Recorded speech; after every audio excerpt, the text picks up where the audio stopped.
Hello dear grade 8 students. Welcome to lesson 3, East Asian Artifacts and Crafts.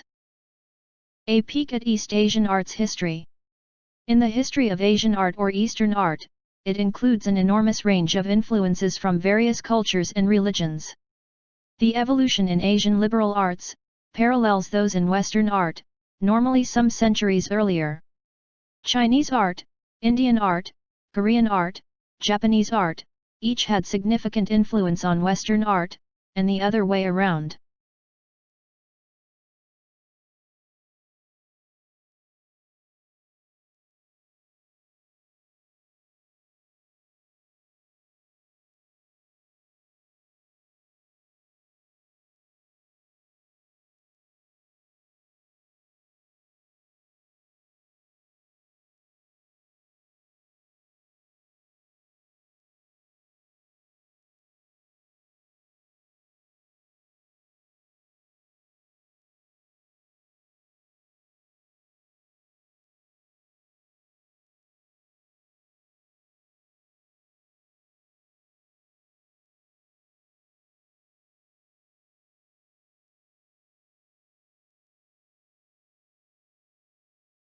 We will discuss and explain some of the East Asian artifacts and crafts like temples, houses, woodblock printing, ukiyo-e, Peking opera, and East Asian masks. The following are the three dominant types of roofs in Chinese architecture that influenced China's neighboring countries in East Asia such as Japan and Korea: straight inclined, multi-inclined and sweeping. For example, the first photo is a style of the structure or architecture for the common Chinese, while on the second photo, the style is for wealthy Chinese. And lazuli, the third photo is an example or style for temple and palaces. Japanese woodblock printing is a technique for reproducing or generating words, images, or patterns onto textiles and paper. It is used generally throughout East Asia. The method is known to be Japan's oldest and most highly developed visual arts.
はい、こちらで完成でございます。長時間ありがとうございました。あ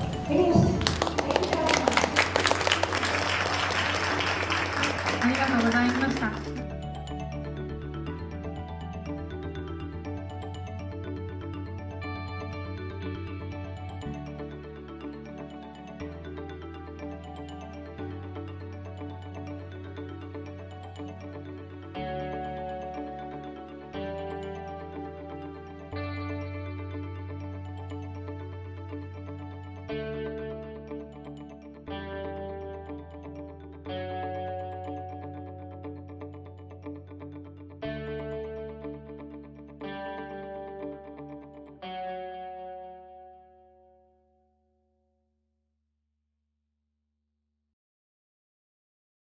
Japanese ukiyo-e is a genre or type of Japanese art which developed from the 17th through 19th centuries.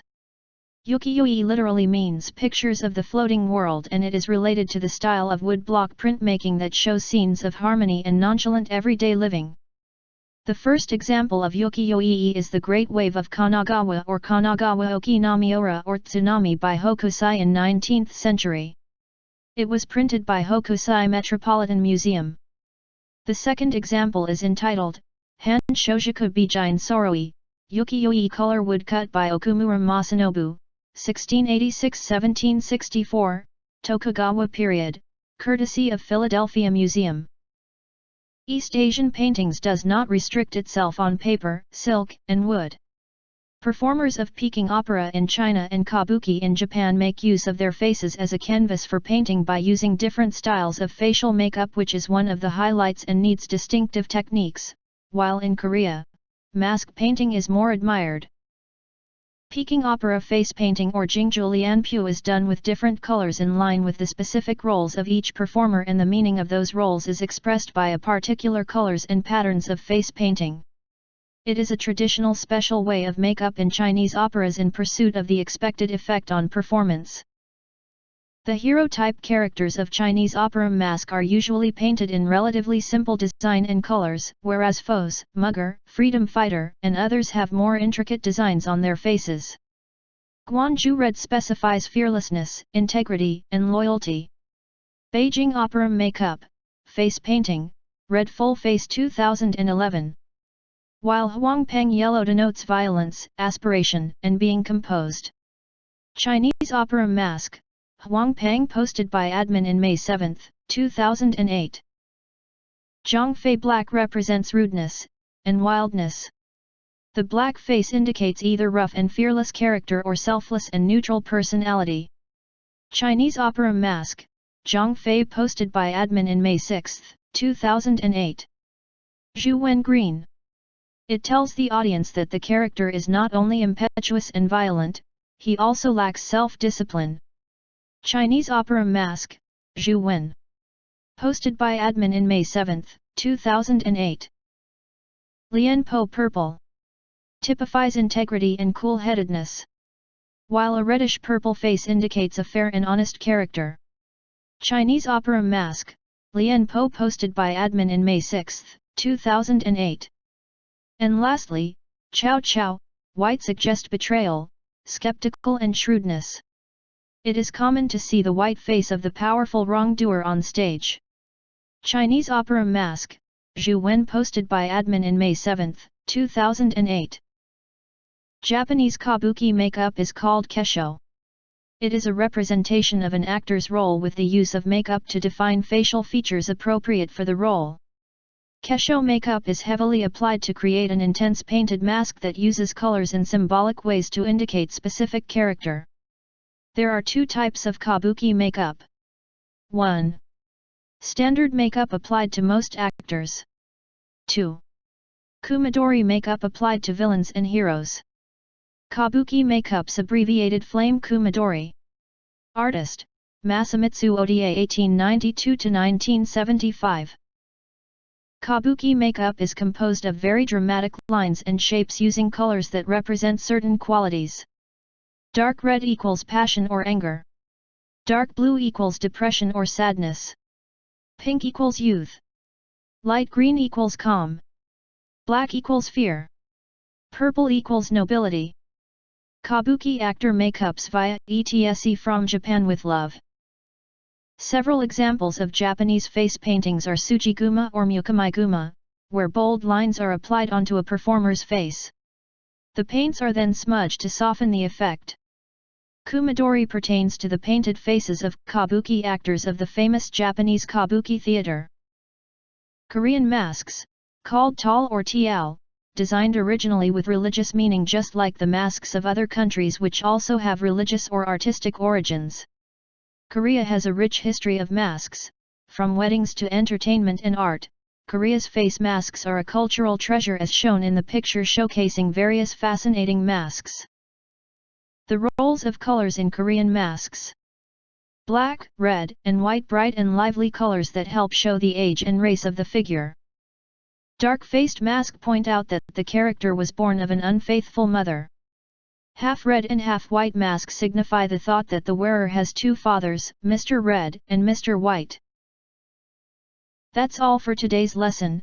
I hope you appreciate the very interesting and colorful visual art and culture of East Asia when it comes to their artifacts and crafts. Thanks for watching and listening. Goodbye and see you all.